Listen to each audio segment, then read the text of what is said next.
Assalamualaikum warahmatullahi wabarakatuh. Perkenalkan, saya Devi Putri Rahayu dengan NIM 204011152 dari kelas Ekonomi Syariah D. Di sini saya akan menjelaskan materi tentang akad mudharabah.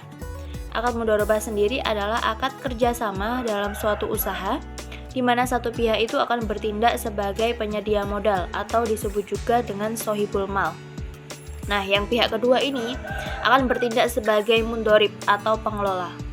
Nah, dari usaha ini akan diperoleh keuntungan yang akan dibagi menurut nisbah atau kesepakatan dalam akad. Dasar hukum mudharabah. Nah, berdasarkan fatwa DSN MUI nomor 7/DSN MUI _4/2000, definisi mudharabah adalah pembiayaan yang disalurkan oleh lembaga keuangan syariah kepada pihak lain untuk membuka suatu usaha yang produktif. Nah, dalam pembiayaan ini, posisi lembaga keuangan bertindak sebagai pemilik dana atau pemilik modal yang membiayai 100% atas usaha pengelola. Sedangkan posisi pengelola ini sebagai mundorib.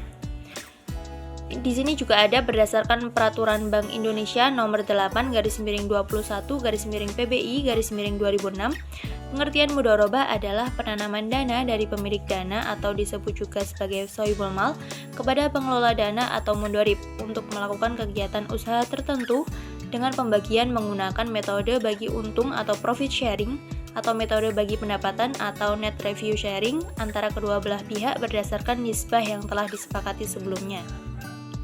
Sedangkan dasar hukum yang berasal dari Al-Quran yaitu ada pada surat Al-Muzammil ayat 20 yang artinya, dan dari orang-orang yang berjalan di muka bumi maka mencari karunia Allah Subhanahu wa Ta'ala.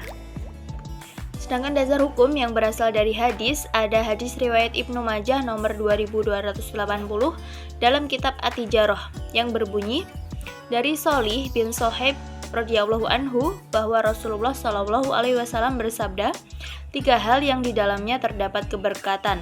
Yang pertama ada jual beli secara tangguh, yang kedua muharradah atau mudharabah, dan yang ketiga mencampur gandum dengan tepung untuk keperluan rumah, bukan untuk dijual. Yang selanjutnya, dasar hukum berdasarkan ijma.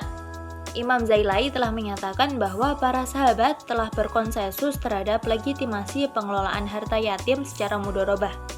Menurut Qiyas, yaitu merupakan dalil lain yang membolehkan mudharabah dengan menghiaskannya atau menganalogi kepada transaksi musahot, yaitu bagi hasil yang umum dilakukan pada bidang perkebunan. Pembahasan yang selanjutnya yaitu mekanisme akad mudharabah. Nah, yang pertama, bank dan nasabah sepakat untuk melakukan transaksi dengan akad mudharabah. Yang kedua, bank sebagai investor atau pemilik modal dana atau disebut juga sohibul mal menanamkan dana kepada nasabah yang bertindak sebagai pengelola atau disebut juga dengan mundharib dalam suatu kegiatan usaha atau proyek tertentu. Yang ketiga, bank menanamkan dana sebesar 100% dari total kegiatan usaha atau proyek tersebut. Yang keempat, pembagian hasil usaha dinyatakan dalam nisbah atau proporsi bagi hasil yang telah disepakati sebelumnya antara keduanya. Jumlah pembiayaan, jangka waktu pembiayaan, pengembalian dana, dan pembagian hasil usaha ditentukan berdasarkan kesepakatan bersama yang ada pada awal akad. Yang kelima, kerugian usaha ditanggung bank, maksimal sebesar pembiayaan yang diberikan. Nah, masuk pada pembahasan yang terakhir, yaitu ketika ada wan prestasi dalam akad mudharabah. Nah, dalam hal ini ketika terjadi sengketa atau permasalahan dalam pembiayaan mudharabah, misalnya saja dalam hal terjadi wan prestasi oleh salah satu pihak dalam pembiayaan mudharabah yang mengakibatkan terjadinya pembiayaan bermasalah, maka ada upaya penyelesaiannya, yakni dengan melakukan restrukturisasi pembiayaan, penyelesaian lewat jaminan, penyelesaian lewat basyarnas, penghapusan pembiayaan atau write-off, dan permohonan kepailitan.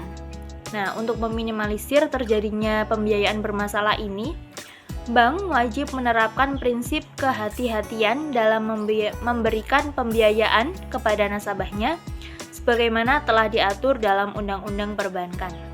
Sekian video dari saya, kurang lebihnya saya mohon maaf. Semoga videonya dapat bermanfaat.